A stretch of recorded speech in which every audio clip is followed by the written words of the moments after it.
welcome to the fact on free thinkers. Today on the fact, we're going to be doing something slightly different from our usual. We're going to be discussing about neuroscience, and I'm going to be contextualizing it to the form of emotional intelligence and our brain capacity. Or basically, in most times or in some certain situations where our brain literally doesn't know what to do, the basic thing it does is to shift the arrangement to the emotional intelligence. Let me explain. For an example, I'm in a situation where I need to reason, basically using my brain. But in that context, I might not be able to have access to my brain because the brain in that particular time does not know what to do. What it does basically is to move that situation to the emotional intelligence. That's why people behave or act or are rational based on their what emotional intelligence.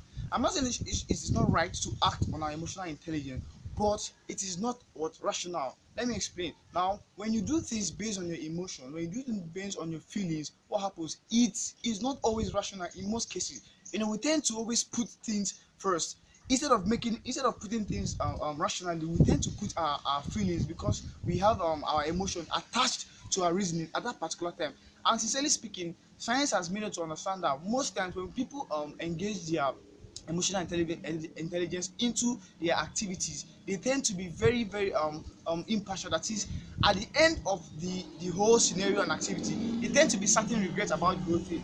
So, and it's very very common. And then I also observe that from experiences gathered from the experiences gathered interacting with people, I come to understand that when you are in a situation, a very tight situation, that situation might not permit your brain to be able to attend to that situation at that particular time. It might limit your brain to that particular time. The only thing the brain does at that particular time is to tell you to give right to the emotional intelligence to come into play.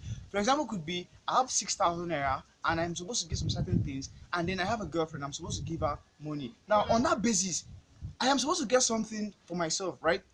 If you put it on a scale of rationality, I am supposed to get that thing first for myself based on our brain interpretation. But in that case, we don't use our brain or our rationality in that context. We tend to apply our emotional intelligence first, making our girlfriend opinion or interest first before ours. That is a case of emotional intelligence. So in most cases, we are advised not to always apply our emotional intelligence because most times, in most cases, they are not always an epitome of rationality. Well, the reason why I'm saying this is because I am a free thinker and I expect you guys to be free thinkers as well. Don't forget to visit our website displayed on the screen, and don't forget to visit our social media as well displayed on the screen. Freethinkers Nigeria, think freely, speak freely.